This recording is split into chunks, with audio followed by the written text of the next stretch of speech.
me asignaron compartirles la clase correspondiente a interpretación de radiografía de tórax. Por el tiempo creo que únicamente vamos a ver radiografía de tórax. Las otras componentes que nos faltan creo que la veríamos en un próximo encuentro.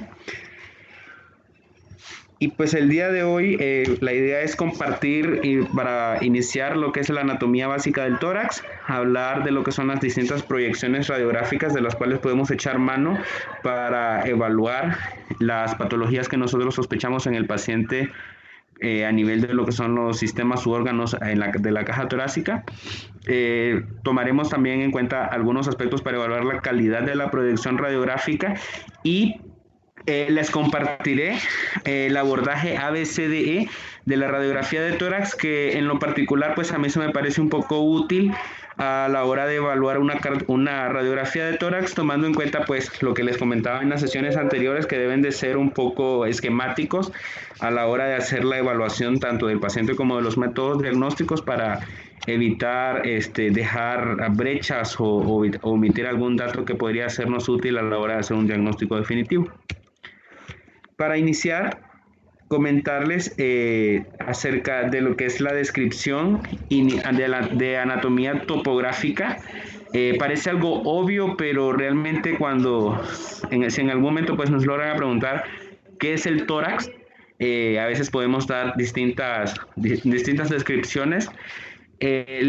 Pues los libros de anatomía básica describen al tórax como la región anatómica comprendida del cuerpo que tiene forma cónica comprendida entre el cuello y el abdomen, cuyo vértice es un orificio que comunica con el cuello y el cual estará delimitado por la primera vértebra torácica por atrás, la primera costilla por los lados y el vértice del esternón por delante, y su base conformada por el músculo diafragma. Este tórax estará recubierto por una capa de músculos superficiales y profundos. En la cara anterior encontraremos lo que son los músculos pectorales mayor y menor, los serratos anteriores. En la cara posterior el trapecio, el músculo romboideo, el redondo mayor y el dorsal ancho. Y estos van a estar recubiertos e insertados en la caja ósea o caja torácica comprendida en su parte posterior por lo que son las vértebras dorsales, las costillas de la 1 a la 12 unidas en la cara anterior por el esternón, los cuales van a proveer de protección a los órganos internos en la caja torácica, en los cuales estarán comprendidos por los órganos del sistema respiratorio, ambos pulmones y su tráquea, y los órganos que encontraremos a nivel del mediastino, que van a ser el corazón principalmente, el timo en los infantes y los niños, y los grandes vasos. Ahora, creo que hay una imagen que se nos perdió. No. Para evaluar la patología torácica vamos a encontrar pues que como todos los libros de semiología nos hablan de que la anamnesis y el examen físico nos van a dar una probabilidad diagnóstica de hasta un 80%,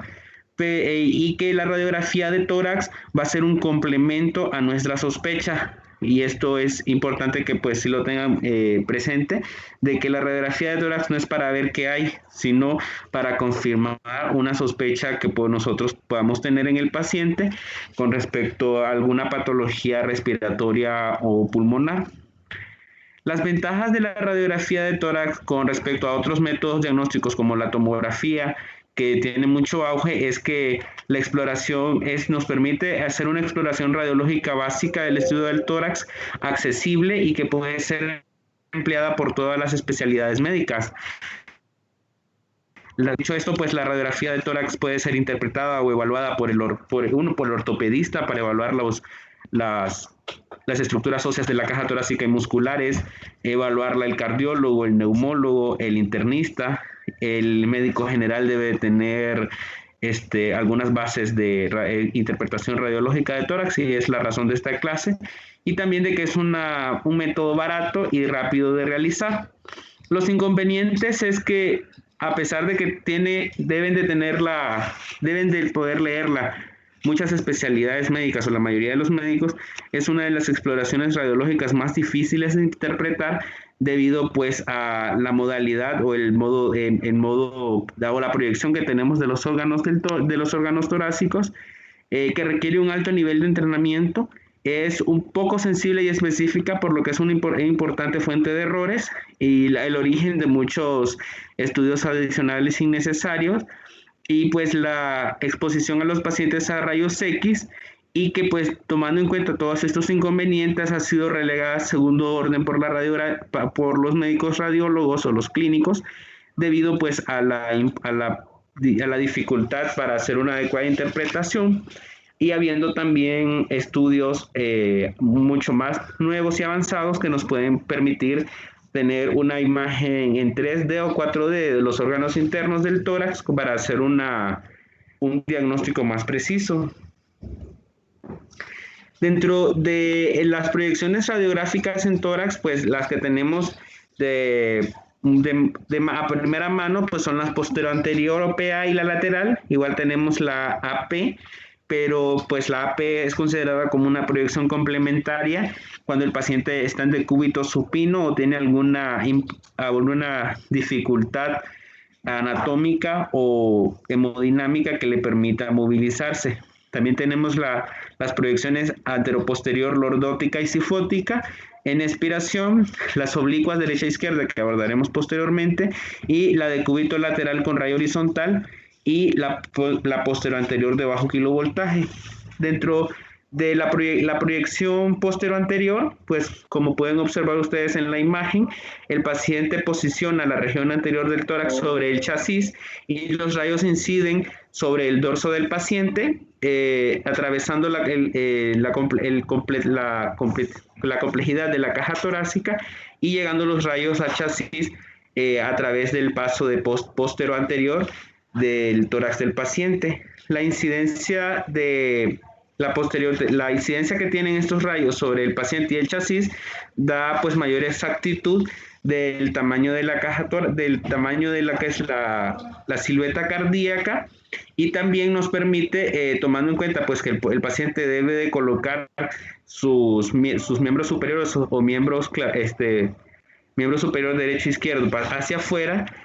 sacar del plano de proyección de los rayos X los omóplatos y evitar que estos se sobrepongan a la imagen en la radiografía y nos permitan hacer una evaluación más precisa. En el caso de la proyección anteroposterior es lo contrario, los rayos inciden por la parte anterior del tórax y atraviesan el tórax atravesando el chasis, y esta, pues como veremos más adelante en la evaluación de la calidad, va a dimensionar en mayor magnitud la silueta cardíaca y nos puede hacer realizar diagnósticos erróneos. En el caso de la proyección lateral, normalmente pedimos siempre a la lateral izquierda. La incidencia de los rayos X es como va en la imagen. Se coloca lo que es el costado del paciente, el costado derecho sobre el chasis. Los rayos X inciden sobre la región lateral del tórax izquierdo del paciente y vamos a obtener esta imagen, que posteriormente vamos a evaluar algunas características de esta, principalmente a la hora de evaluar la silueta cardíaca y los cuerpos de las vértebras dorsales y el diafragma. En menor utilidad tenemos la proyección lordótica, que pues la incidencia de los rayos X es como va en el esquema.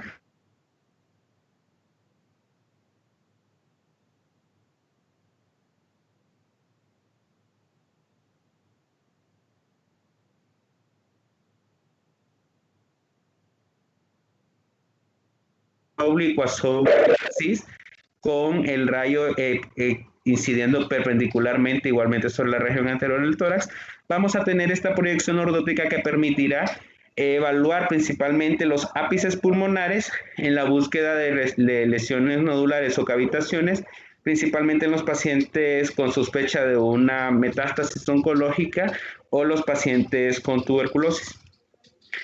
Las proyecciones oblicuas, tanto derecha como izquierda, no son tan utilizadas. Únicamente sí me gustaría que cuando ustedes se enfrenten a esta imagen tengan la premisa de que en la proyección oblicua derecha, los cuerpos vertebrales dorsales van a estar a la izquierda del explorador, a la izquierda del médico que la está evaluando, y la proyección oblicua izquierda, los cuerpos vertebrales van a estar a la derecha del observador en este caso, y vamos a tener estas dos imágenes. ¿Qué nos van a permitir estas imágenes? Normalmente cuando estamos evaluando un paciente en el cual sospechamos que tenga una lesión nodular o masa en la caja torácica y nosotros queremos hacer una evaluación más precisa si no contamos con una tomografía para determinar la posición exacta de la lesión nodular, como pues ustedes van a observar en las radiografías AP y lateral, muchas imágenes se pueden sobreponer. Las proyecciones oblicuas son complementarias para determinar en qué segmento o en qué lóbulo del pulmón, tanto derecho o izquierdo, podemos encontrar la lesión. Y por tanto, vamos a echar mano de estas dos proyecciones que pues casi no se usan, al menos en lo que yo tengo de estudiar medicina, muy pocas veces he visto una. O las proyecciones oblicuas derecha e izquierda se utilizan más en cardiología, pero en estudios de intervencionismo, no como radiografías como tal. Ahora, ¿cuáles son las 5 preguntas que nos debemos hacer antes de empezar a interpretar o establecer un diagnóstico de una radiografía? Los anglosajones tienen lo que son las 5 W para el estudio radiográfico, y es el quién, el qué, el cuándo, el dónde y por qué.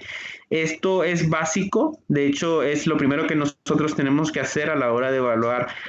un estudio de laboratorio o un estudio complementario, porque sí, debido al protocolo de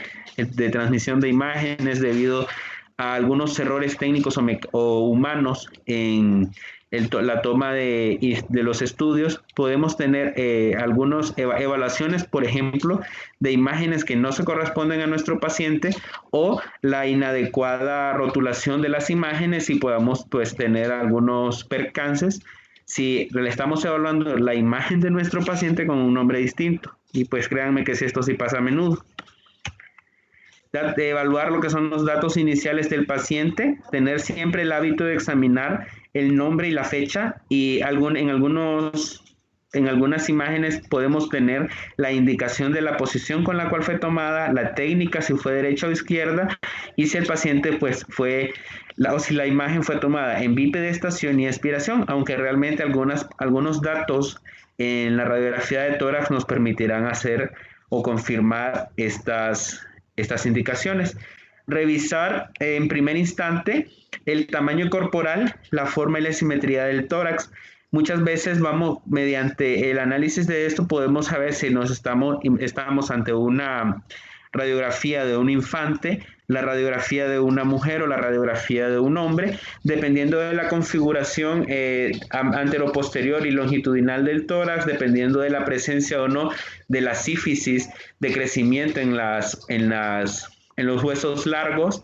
o también de la relación que tiene la silueta cardíaca con la caja torácica, pues tomando en cuenta en los infantes vamos a tener una silueta cardíaca que se verá magnificada debido a la inadecuada proyección de la imagen, debido a la inadecuada técnica, pues estos no pueden inspirar o expirar durante la proyección, y pues muchas veces tampoco la vamos a poder tomar PA.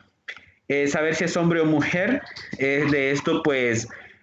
no podemos echar mano tomando en cuenta lo que son la silueta del tejido mamario, lo que si tiene paciente o no cuerpos extraños, como los que pueden observar en esta imagen, debido a que muchas veces si nosotros no le decimos al paciente que saque o que se quite de la región anterior del tórax todos los objetos metálicos que pudiese tener, pueden sobreponerse sobre la imagen, y algunos pueden ser muy obvios, pero otros pueden hacernos sospechar patologías que realmente no están. Y también describir o determinar si el paciente tiene o está con algunos objetos de medicina invasiva, como tubos, prótesis, válvulas o drenajes, para también evaluar la adecuada colocación de estos, o si estos están asociados a la sintomatología o la complicación o la enfermedad del paciente. Sistemáticamente también evaluaremos la calidad de la técnica. La calidad de la técnica radiográfica la vamos a determinar tomando en cuenta si la posición con la cual fue tomada, si fue tomada en inspiración, si la radiografía estuvo rotada o no y si estuvo adecuadamente bien penetrada. Con respecto a la posición, se debe revisar en las proyecciones, principalmente si nos encontramos ante una radiografía del tórax AP, determinar si esta fue tomada o no AP o fue PA. La posición estándar siempre va a ser PA, como les había comentado, debido a que la posición posterior-anterior, la silueta cardíaca o el corazón está en más estrecho contacto o más cercanía con el chasis, por tanto la incidencia, como ustedes pueden ver en este esquema, de los rayos X no magnificará la imagen impresa o la imagen plasmada en el chasis, y no nos evitará hacer una inadecuada correlación de cardiomegalia o no en el paciente que estamos evaluando. Con respecto a la evaluación de si la radiografía fue tomada posterior-anterior o antero-posterior, acá tenemos una radiografía posterior-anterior, acá tenemos una antero-posterior, y como podemos observar en la antero-posterior, se observará que la radiografía tiene un ligero ensanchamiento de lo que son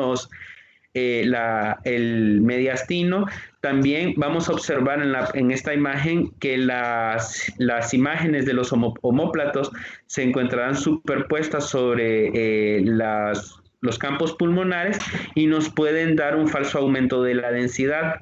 Por tanto, pues es por esta razón de que la evaluación del paciente con una PA o una AP sí tiene mucha incidencia.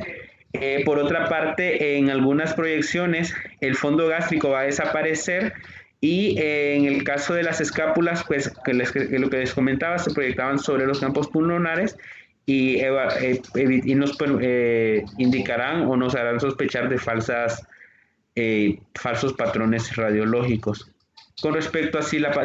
radiografía fue tomada en inspiración o expiración, hay que tomar en cuenta que la cúpula diafragmática debe de quedar a la altura del arco anterior de la quinta o sexta costilla o arco posterior de la décima. En una inspiración, si la inspiración no ha sido adecuada, las cúpulas diafragmáticas o frénicas van a estar ascendidas y el corazón se puede horizontalizar y verse magnificado, disminuyendo la transparencia pulmonar basal y las estructuras vasculares se van a agrupar simulando un patrón alveolar, como ustedes lo pueden observar acá. Ahora, si el paciente tiene datos de atrapamiento aéreo, muchas veces, aunque el paciente se haya tomado en inspiración o expiración, esto no se nos hará posible determinarlo porque los arcos costales se van a ver horizontalizados o rectificados y los espacios intercostales se van a ver mucho más amplios, y esto pues es indicativo de un paciente con un proceso obstructivo o enfisematoso o asma. Lo que les comentaba en la imagen en la slide anterior, que los pacientes que no tienen una adecuada inspiración, las bases pulmonares se pueden ver con aumento de la densidad, producto del acúmulo o el aplegamiento de lo que son los vasos venosos y arteriales y los bronquios a nivel de lo que son las bases pulmonares, y hacernos sospechar un falso aumento de densidad. Con respecto a si la radiografía estuvo en adecuada colocación o fue rotada, debemos evaluar lo que es el borde medial o el de ambas clavículas o el extremo medial de las clavículas y la relación que guardan estas con las apófisis espinosas, que deben de estar equidistantes una de otra. Cuando el paciente se rotó durante la proyección o la toma de la radiografía, se pueden obtener imágenes también de falso ensanchamiento del mediastino y aumento de la densidad de un hemitórax, dependiendo de hacia dónde se rotó el paciente o no. En este caso, podemos observar una imagen de una radiografía que fue tomada con una rotación del paciente hacia su derecha, y podemos observar una hiperclariedad o con aumento de la densidad en el hemitórax izquierdo con respecto al derecho, y lo contrario en el caso de que el paciente se haya rotado hemitórax hacia la izquierda, donde podemos ver el campo pulmonar izquierdo con hiperclaridad y datos de aumento de la densidad en el hemitórax derecho, pues, y que son imágenes que nos podrían hacer sospechar de falsas patologías si no tenemos en cuenta pues este punto importante de la evaluación de la calidad. Con respecto a la penetración, esto se refiere al kilovoltaje utilizado, para el cual debe ser suficiente para penetrar los tejidos del mediastino. Para evaluar esto, pues se deben observar los cuerpos vertebrales detrás de la silueta cardíaca, y en una radiografía con una técnica adecuada deben de ser parcialmente visibles. Acá tenemos los dos extremos de la penetración. Un paciente que tiene una radiografía de tórax y pueden ver los campos sumamente radiolúcidos. Tenemos, no se observan siquiera las imágenes correspondientes a los arcos intercostales. Como podemos observar muy bien acá, hay una silueta cardíaca que se ve con disminución de la calidad de su imagen. Podemos ver claramente lo que son los arcos, los cuerpos de las vértebras dorsales. Y acá tenemos lo contrario, una radiografía que fue muy poco penetrada. Podemos observar que se ve un aparente aumento de la densidad en ambos hemitórax, y no podemos observar lo que son, a través de la silueta cardíaca, los cuerpos de las vértebras dorsales. Por tanto, estos son los dos extremos de una inadecuada penetración en la técnica radiográfica. Ahora, para continuar, comentarles de que en el caso de la interpretación radiográfica, ya sea radiolúcido o radioopaco, vamos a tener de que la incidencia de los rayos X sobre los distintos tejidos que conforman la caja torácica nos van a permitir diferentes patrones de densidad que podemos asociar tanto a si el órgano está compuesto solamente de aire, no capta ninguno de los rayos X y nos va a dar esta imagen radiolúcida, que es el tono oscuro y que es conocido como densidad aire. Las relaciones que hay, por ejemplo, entre la grasa y el aire es el ligero aumento de la densidad de radiolúcido a radioopaco, con esta variación en la tonicidad del gris que podemos observar acá, un poco gris en el caso de la densidad grasa, ya con un poco más blanco en el caso de la densidad agua, y la densidad metal con la densidad agua, pues que ya tiene un tono más uniforme de blanco, y la densidad ósea, que la densidad ósea, pues con la densidad metal es que en el caso de los órganos las estructuras óseas, generalmente van a tener mayor penetración de los rayos, y podemos ver a nivel principalmente de lo que son las apófisis de los huesos largos, principalmente una ligera disminución de la densidad, porque recuerden de que el componente a nivel de los extremos de los huesos largos es más cartilaginoso, por tanto tienen una menor captación de los rayos X durante la proyección radiográfica. En el caso de la evaluación que les decía esquemática de la radiografía del tórax, me gusta cómo está descrita por los anglosajones con el abordaje ABCDE, para estructurarlo de forma rutinaria. Ellos recomiendan evaluar inicialmente lo que son las vías aéreas, luego evaluar lo que son los componentes pulmonar y pleural con el nombre de breathing, evaluar posteriormente lo que es la silueta cardíaca, sus tamaños y bordes, que sería la C, posteriormente evaluar el diafragma y sus recesos costodiafragmáticos, y luego todo lo demás, que sería el contorno de los mediastinos, huesos, tejidos blandos, tubos, válvulas o marcapasos. Algunas recomendaciones principalmente latinas de la evaluación de la radiografía. Si ustedes leen bibliografía colombiana o cubana, ellos hacen también la recomendación de evaluar la radiografía de lo externo a lo interno, y comienzan la evaluación radiográfica con la evaluación de los tejidos blandos y posteriormente las características y los componentes óseos de la caja torácica. Posteriormente evalúan lo que es las la pleura o lo que correspondería a los espacios pleurales, ambos parénquimas pulmonares, y terminan con el mediastino y la silueta cardíaca y las vías respiratorias. Igualmente es válido interpretar y describir la radiografía desde del exterior al interior o de afuera hacia adentro, o también pueden utilizar el esquema ABCDE. Ya eso cada quien lo va a ir adaptando a su práctica clínica según se le haga más fácil o más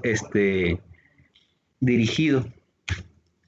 Con respecto a la evaluación de los tejidos blandos en la radiografía, evaluar de forma global el grosor de la capa grasa, determinar si hay o no lesiones de continuidad en el tejido blando del paciente, o también la presencia de algunas lesiones, calcificaciones a nivel del tejido celular subcutáneo. Acá podemos observar también la relación o la diferencia entre el plano muscular y graso, y tomar pues algunas consideraciones que podemos encontrar en algunos pacientes, como por ejemplo la imagen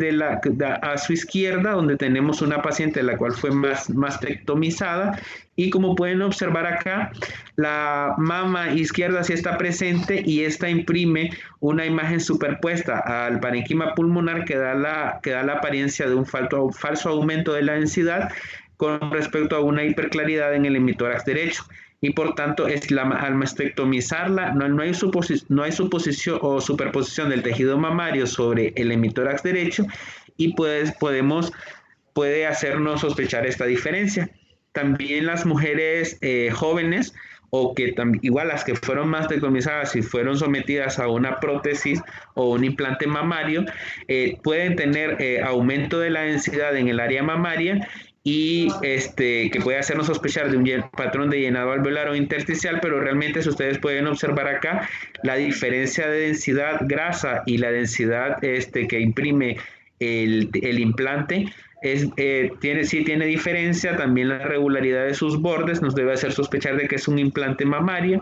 y esto lo debemos de consignar también, y pues puede ser un factor de confusión durante la interpretación radiográfica. Lo que les hablaba acá de la evaluación también del tejido celular subcutáneo, pues se puede observar acá la presencia de densidad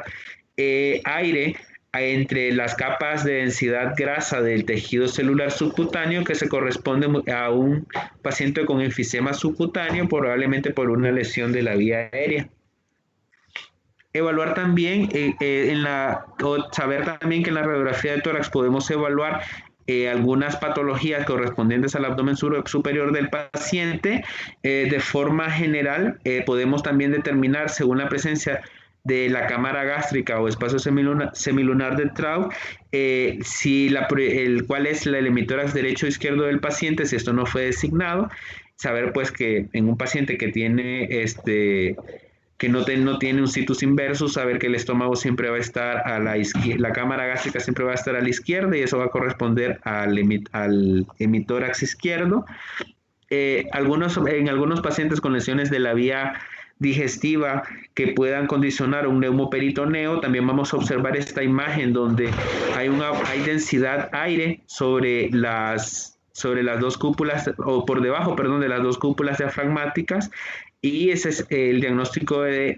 es el método diagnóstico o gold standard de diagnóstico de neumoperitoneo. También en algunos pacientes donde hay una superposición del colon entre el diafragma y la silueta hepática, podemos obtener esta imagen de una falso o la creencia en que cuando no tenemos la sistemática de saber de que puede ser un colon superpuesto sobre la silueta hepática y colocado también entre el hemidiafragma, que es conocido como una chilaidititis. Es una patología que puede ser benigna, sin embargo, cuando el segmento del colon que se encuentra entre el hígado y el hemidiafragma tiene comprometida su circulación, puede generarnos isquemia y también puede tener una indicación quirúrgica. Y en este caso, pues lo que les comentaba, siempre evaluar la presencia de la silueta del espacio semilunar de Traub o la cámara gástrica con su relación o declive aire-agua a su nivel, para determinar también si el paciente la radiografía fue tomada en bipedestación o supinado. Pues en los pacientes que tienen una proyección radiográfica que puede ser AP y que no se supinó, vamos a tener la ausencia sí, la ausencia de la cámara gástrica a este nivel. Posteriormente evaluaremos lo que son las estructuras óseas. Esto ustedes ya se lo conocen de memoria: los cuerpos vertebrales, cada una de las costillas, la escápula y la clavícula. A nivel de las estructuras óseas, principalmente evaluar lo que son las soluciones de continuidad a este nivel. Dependiendo de la historia del paciente y el motivo de consulta, pues podemos encontrar soluciones de continuidad a nivel de cada uno de los sacos costales, o también a nivel de la clavícula, o también pueden ser hallazgos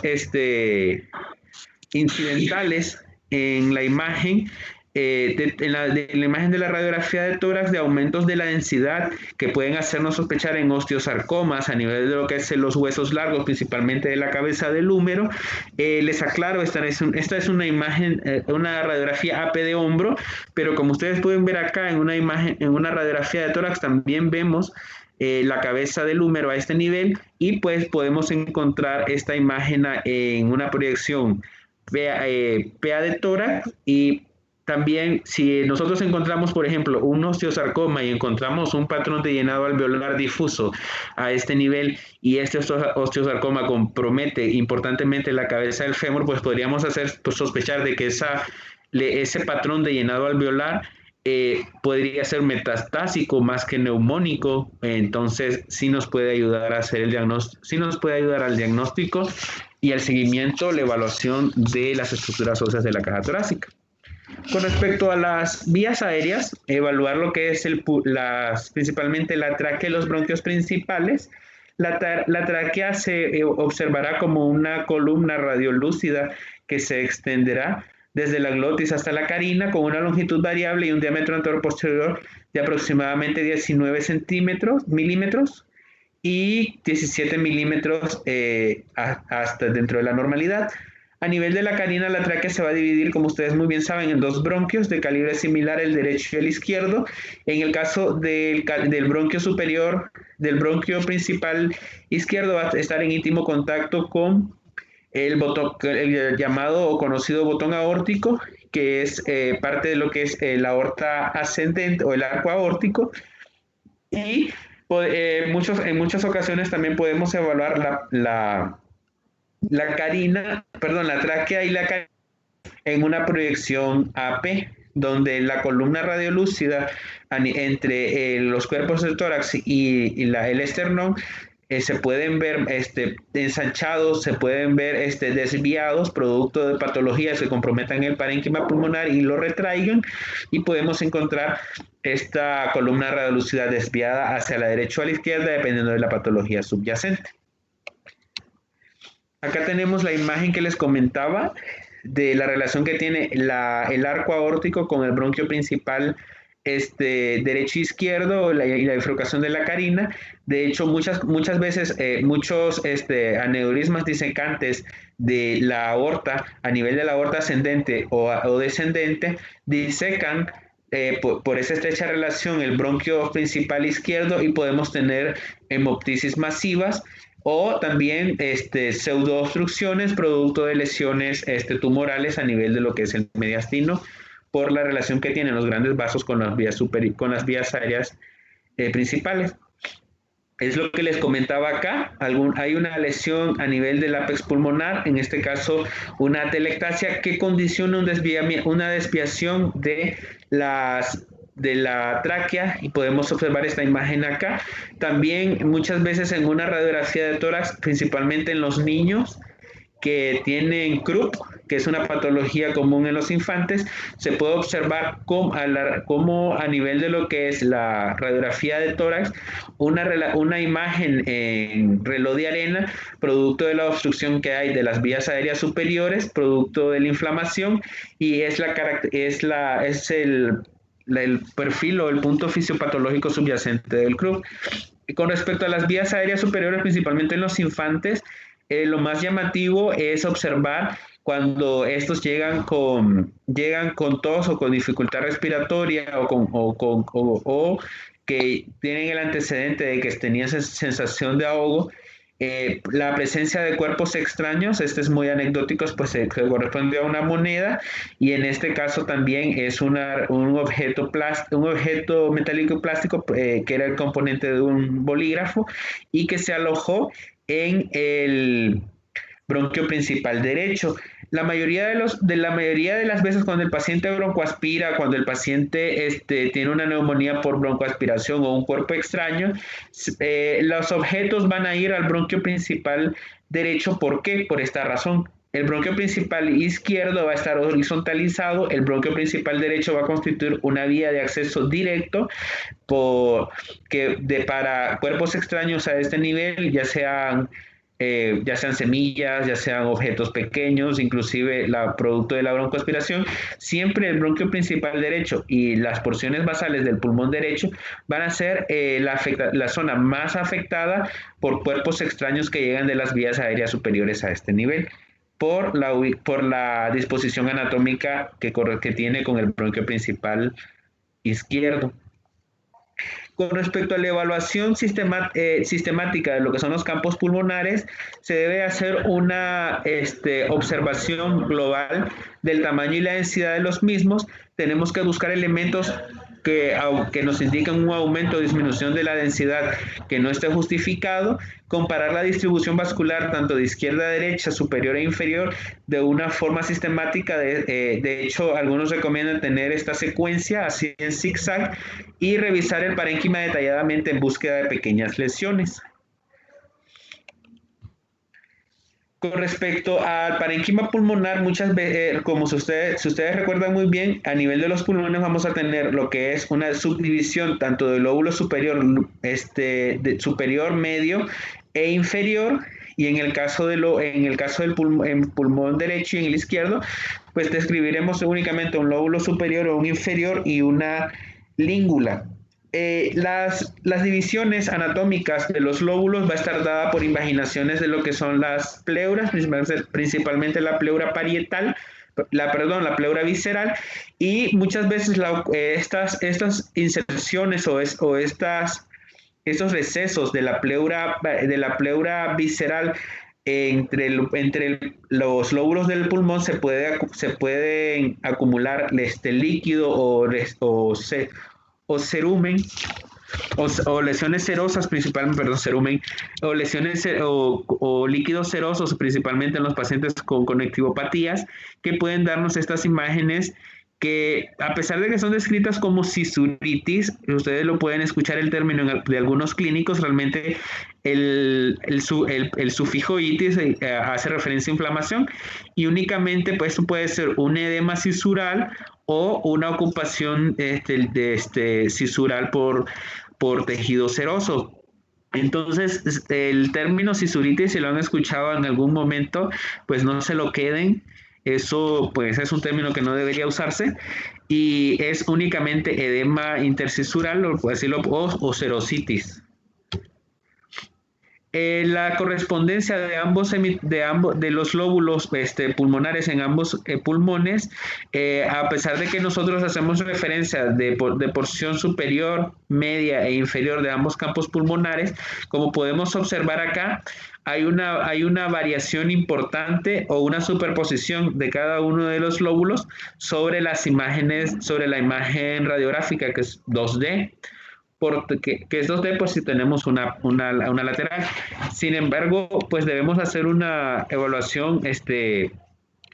tiene que ser lo más objetiva posible y ayudarnos con la proyección tomográfica para determinar realmente en qué lóbulo, si es el lóbulo superior, medio o inferior, al cual está en el cual está la lesión. E inclusive muchas veces en las tomografías debemos de tener varios cortes para determinar realmente, en el caso de que el paciente vaya a ser sometido a una broncoscopía, a qué nivel está la lesión y a qué lóbulo y a qué segmento del pulmón se debe incidir. Por tanto, pues la radiografía para determinar si una lesión está en lóbulo medio, superior o inferior, sí puede ser útil, pero realmente es un poco difícil hacer la correspondencia radiológica porque las imágenes se sobreponen y pues con el advenimiento de la tomografía, este tipo de evaluaciones sacaron de desuso. En el caso del parénquima pulmonar, vamos a tener que la radiografía de tórax nos va a dar o nos va a permitir evaluar la presencia de lesiones pulmonares dependiendo de si hay aumento o disminución de la densidad a nivel del parénquima. En el caso de las lesiones que cursan con aumento de la densidad, vamos a tener aquellas que van a tener un patrón de llenado alveolar, un patrón intersticial, las conocidas atelectasias y la presencia de nódulos o masas. Esta descripción se corresponde a la descripción de Fleischner de estudios radiográficos y pues algo que me gustaría recalcar es de que no olvídense de hablar de infiltración, de patrón un infiltrado alveolar, porque ese es un término meramente patológico. Hablamos de patrón de llenado alveolar o patrón de condensación, patrón intersticial, atelectasias, nódulos y masas. No podemos hablar de infiltrados porque no somos patólogos, somos clínicos. Con respecto a las lesiones por disminución de la densidad, está descrito el síndrome cavitario y el síndrome de hiperclaridad pulmonar, el cual tiene pues sus componentes correspondientes y que evaluaremos posteriormente. Con respecto al patrón alveolar, vamos a encontrar que este tiene márgenes mal definidos y borrosos que se funden con el tejido pulmonar sano que lo rodea, excepto pues cuando las lesiones ya tienen relación con una cisura. Tienen tendencia a la coalescencia, por lo cual la diseminación, porque tienen... Recuerden de que a nivel de lo que son los alvéolos tenemos la presencia de lo que son los nódulos de Kohn, los poros de Kohn, que son comunicaciones interalveolares y lo cual permite de que la ocupación de líquido por ya sea un exudado, un trasudado o por una patología inflamatoria, esta se disemine a todo el lobulillo y vaya a generar este tipo de lesiones. La distribución, como les comentaba, pues igual va a ser lobaro-segmentaria y vamos a tener también la característica de que estas lesiones no van a borrar lo que es las vías aéreas a su nivel. Entonces vamos a tener la imagen de broncograma aéreo que se va a definir como la visibilidad anormal de aire o encontrado en los bronquios en el seno de una opacidad, que es la imagen que podemos observar acá de esta radiolucencia entre este aumento de la densidad de patrón alveolar.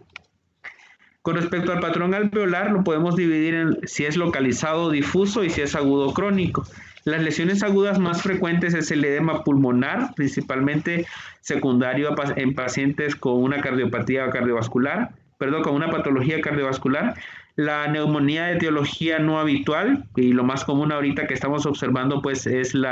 el patrón alveolo-intersticial en COVID, la hemorragia pulmonar, la aspiración y el estrés respiratorio del adulto.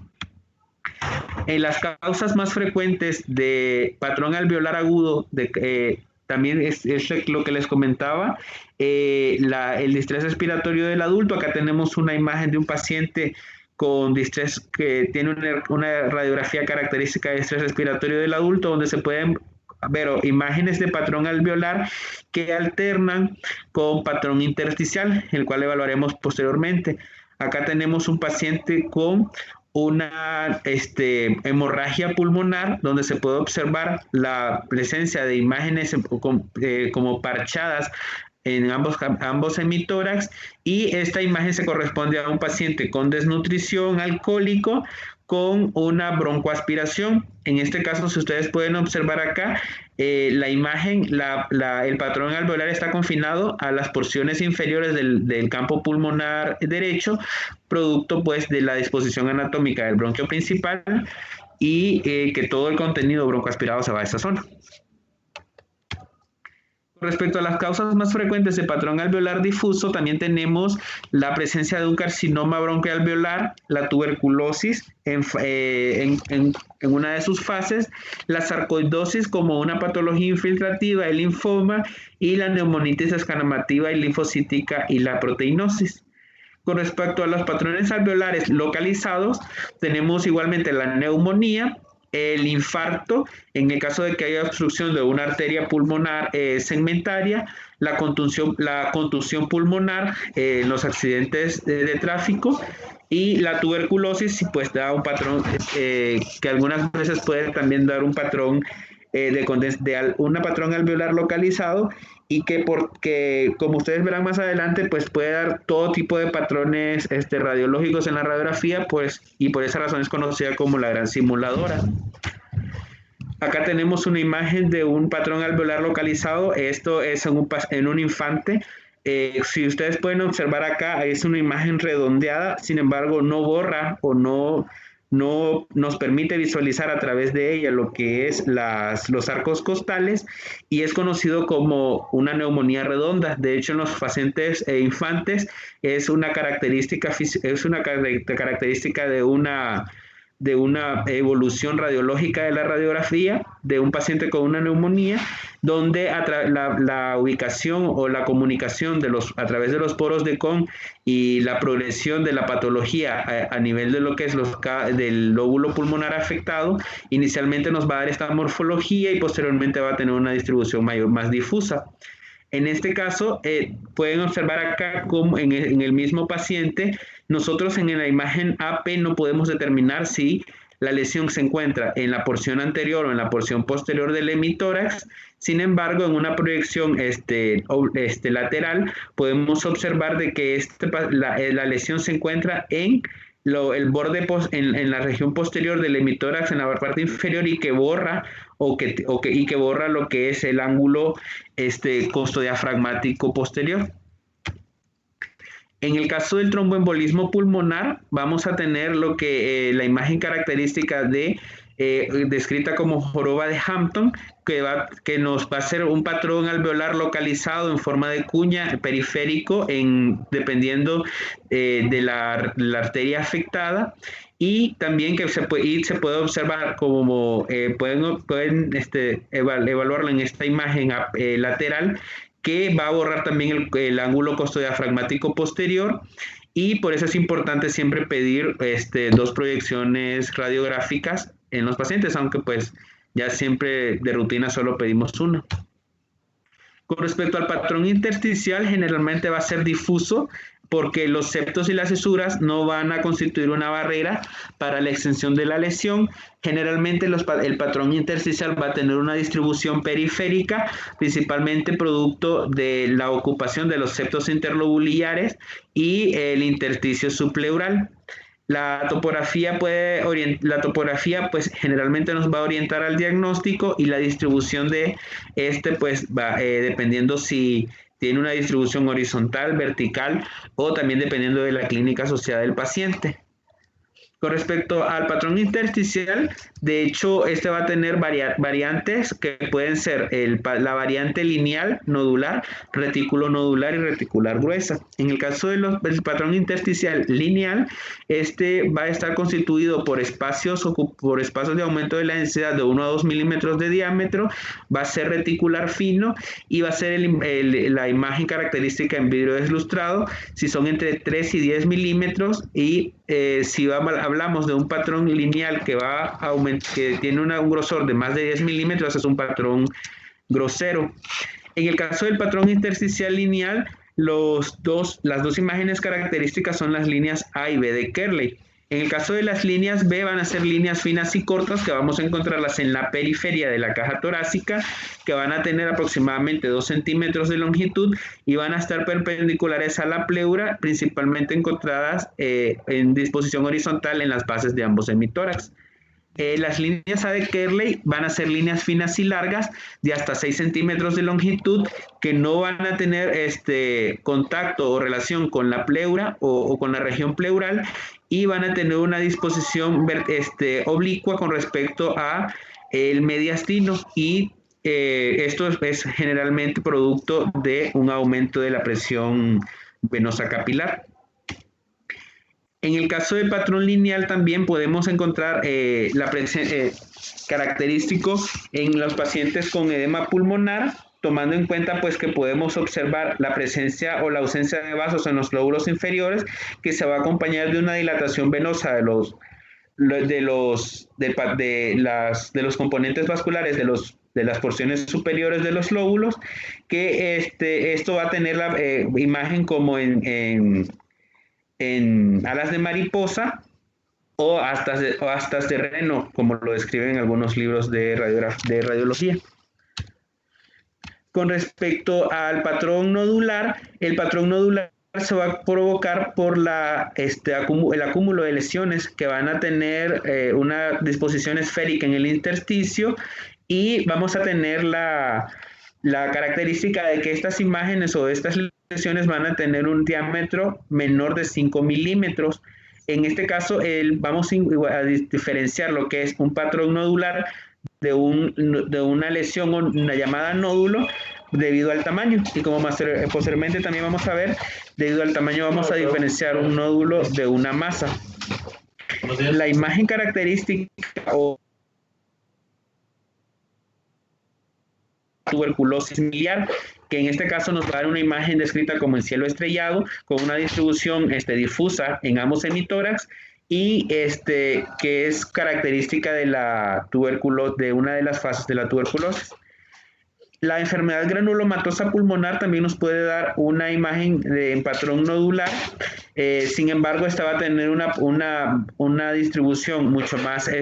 junta o mucho más agrupada, y que puede tender a la coalescencia y darnos una imagen de patrón alveolar también. Con respecto al patrón retículo nodular, no es más que la suma del patrón nodular y el patrón lineal. Vamos a encontrar una mezcla de nódulos y rayas o líneas que van a salir a partir de los nódulos, y que pues cuando tengamos este tipo de imagen debemos pensar en una sarcoidosis o una alveolitis alérgica. Sin embargo, también podemos tener un patrón retículo nodular en los pacientes que tienen conectivopatías, principalmente esclerodermia, lupus, y la artritis reumatoidea. Con respecto al patrón reticular grueso, no es más que una magnificación de la imagen reticular. Sin embargo, estas líneas van a tener interposiciones de claridad, que van a ser espacios que van a estar libres de inflamación o tejido cicatrizal, o bien pueden tener imágenes de claridades redondeadas o quísticas, producto al avance en la patología.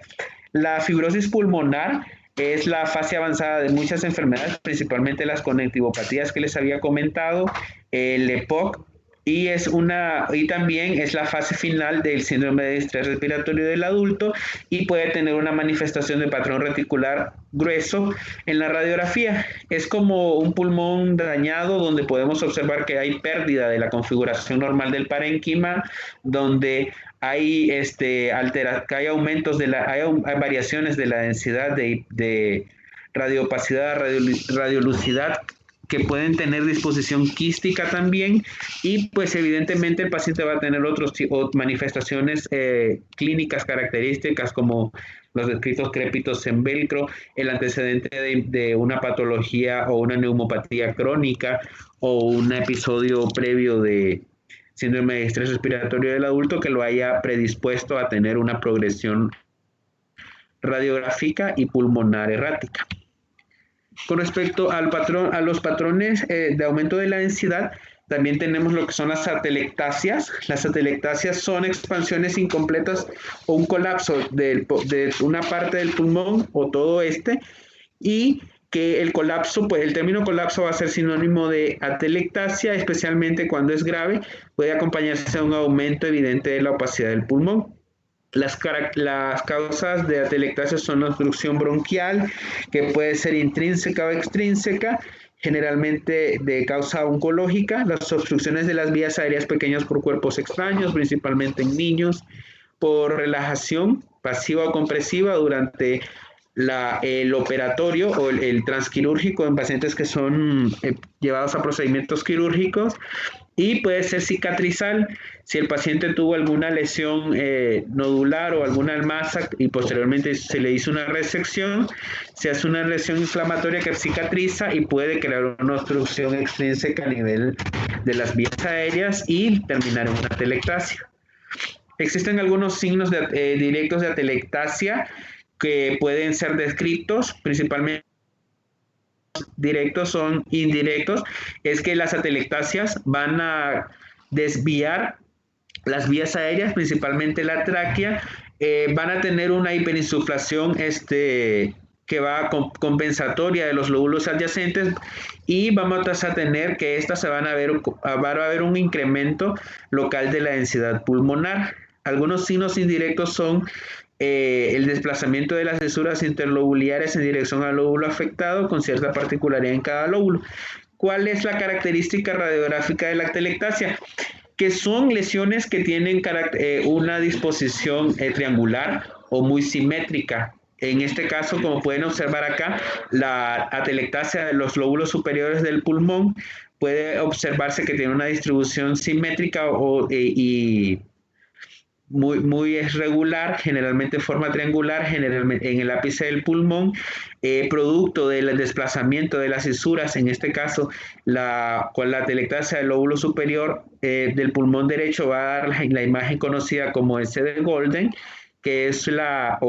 S invertida, que nos puede ser, que es el signo patognomónico radiográfico de una atelectasia del lóbulo superior. Acá tenemos una imagen de atelectasias en el lóbulo inferior y como les decía, en este caso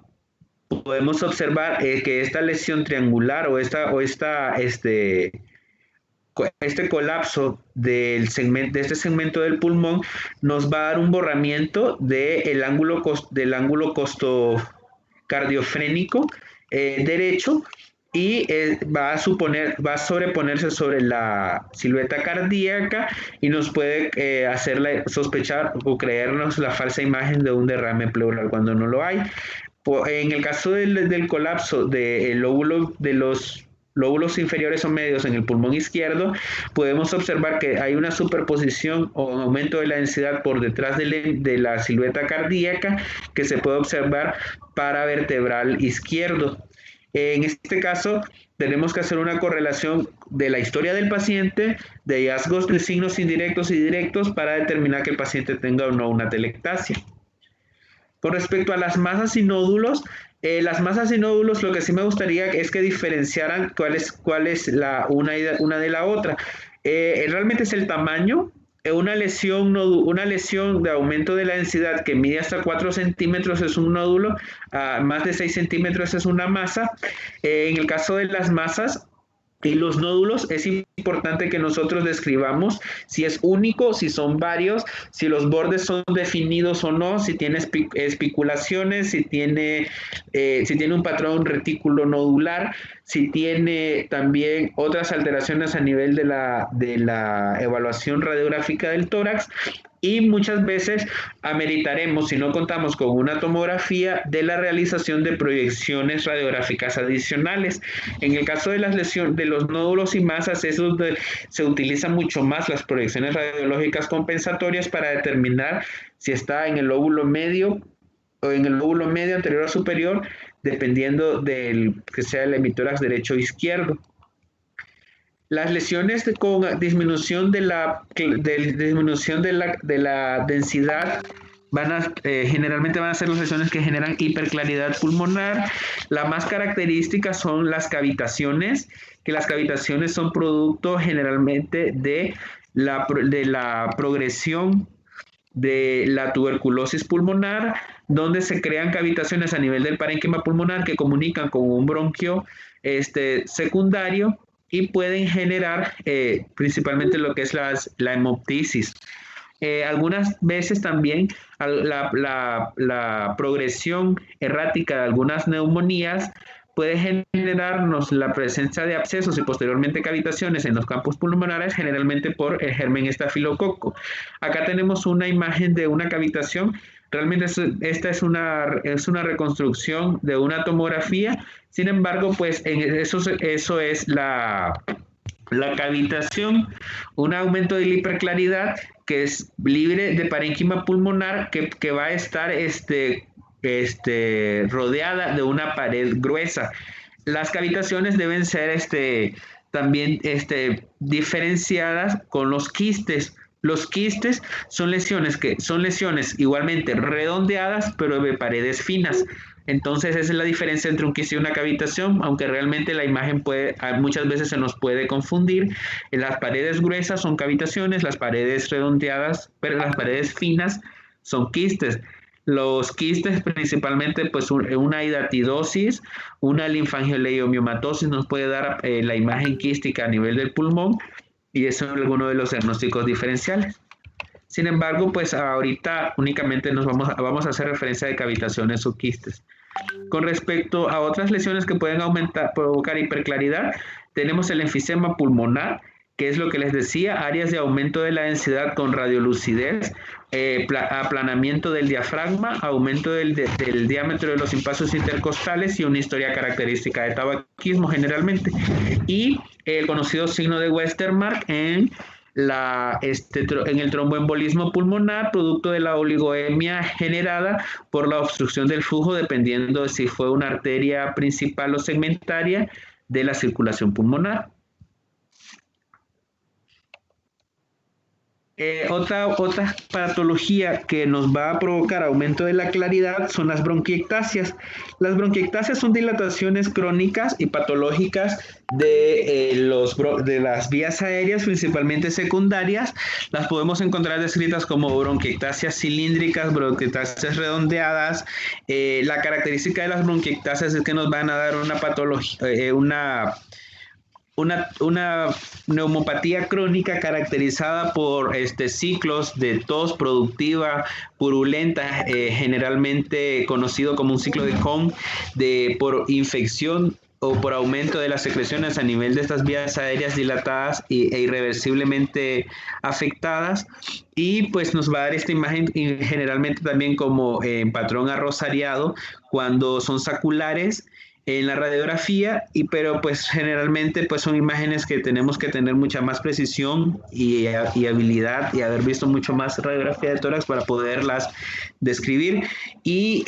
como ya les había dicho también, la tomografía de alta resolución y la tomografía de tórax pues son el gold standard para el diagnóstico de las bronquiectasias.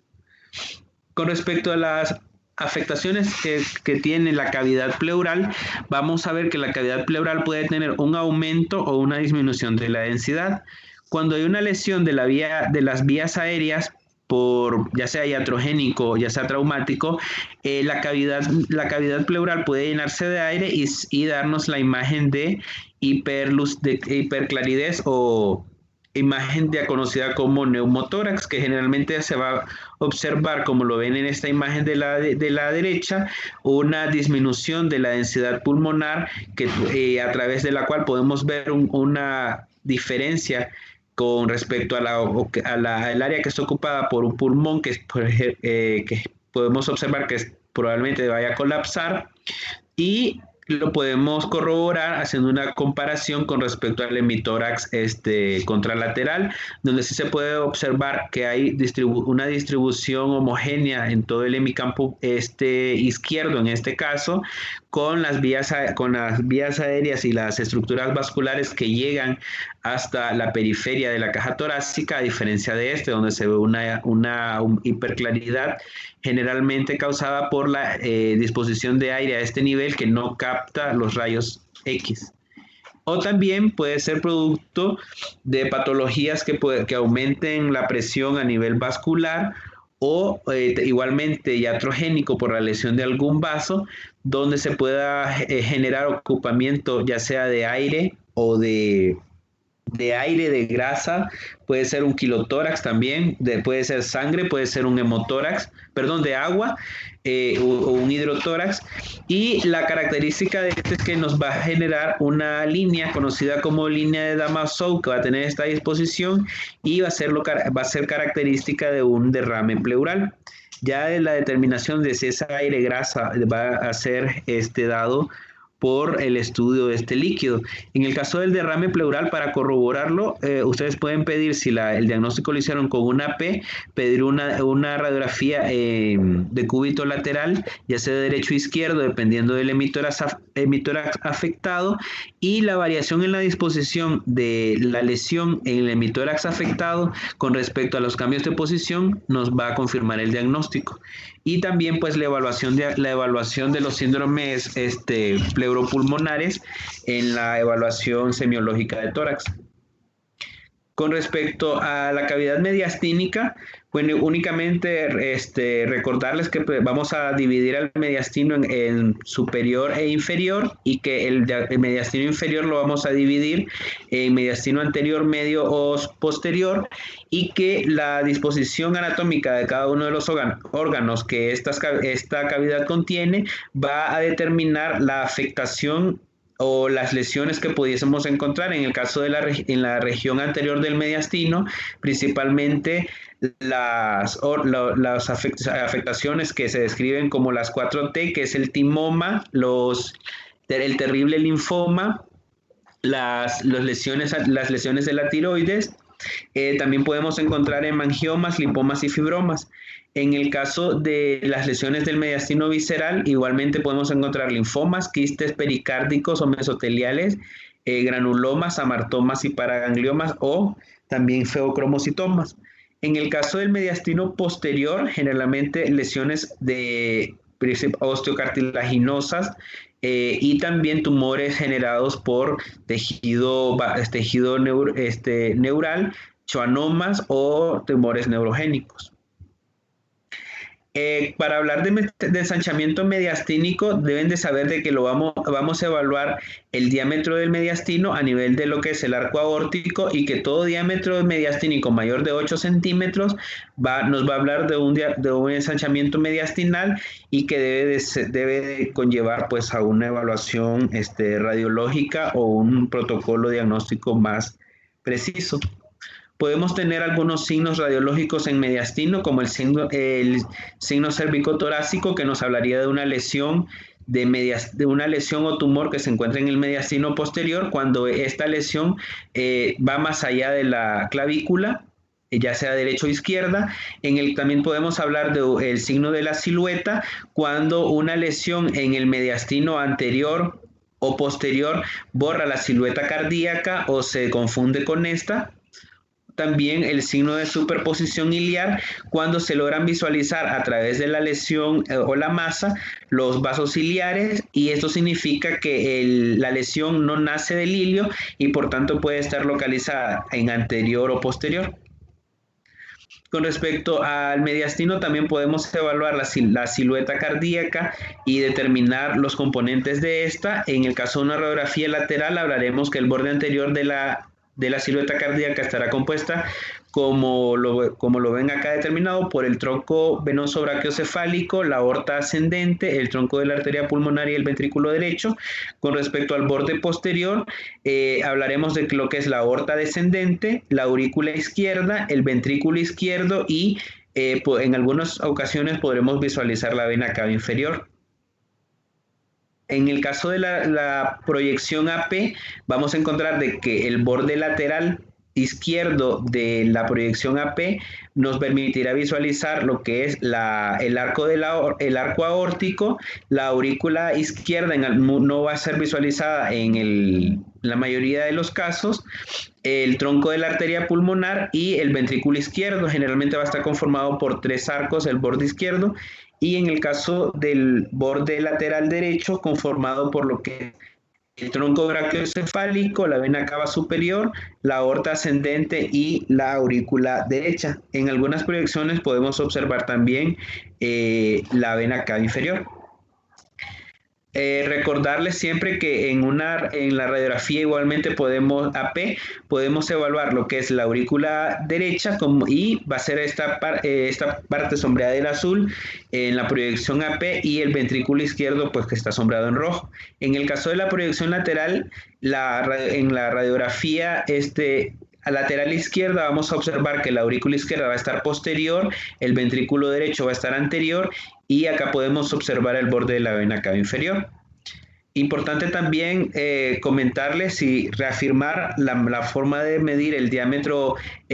o el índice cardiotorácico,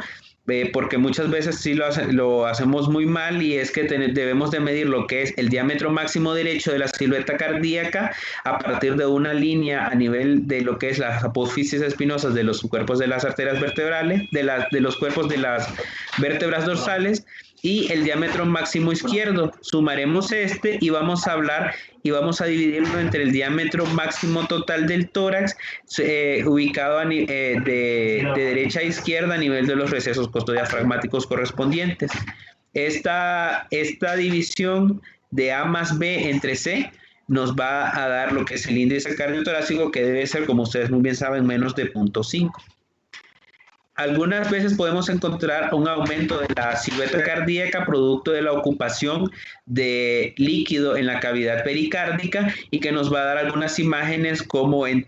tinaja, como lo pueden ver acá. Algunos hablan también del signo de copa invertida o el signo que le hablan los anglosajones de chicken in defense, que es que esta imagen es la homología con esta imagen que ellos ponen acá en la revista de la JACC para hacer la similitud del derrame pericárdico. Pero pues para evaluar derrame pericárdico, igual el ecocardiograma es el método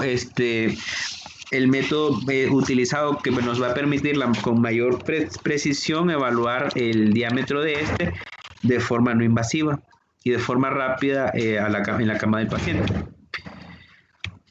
También con respecto a los signos que afectan en los ilios, podemos encontrar la sarcoidosis, podemos encontrar aumento de la ansiedad a nivel de estos, el signo de Paya, que es una amputación de lo que es el ilio a nivel de la arteria pulmonar afectada. Y algunos consejos útiles en la evaluación de la radiografía de tórax es que sí se requiere ver muchas radiografías normales para poder detectar una normalidad. Es imprescindible tener ideas muy básicas y puntuales de la anatomía y de las variaciones de esta. Importante también saber de que la radiografía nos va a permitir confirmar los hallazgos proveídos por una semiología esquematizada del tórax. Tenemos también que conocer las patologías más comunes y los signos específicos que estas nos van a proveer en imagen de tórax y saber pues de que necesitamos imágenes de alta calidad para poder hacer un diagnóstico más preciso y que pues las imágenes de muy mala calidad, mal tomadas, mal penetradas y rotadas nos pueden llevar a diagnósticos erróneos. Si tienen alguna duda o algo que quieran comentar.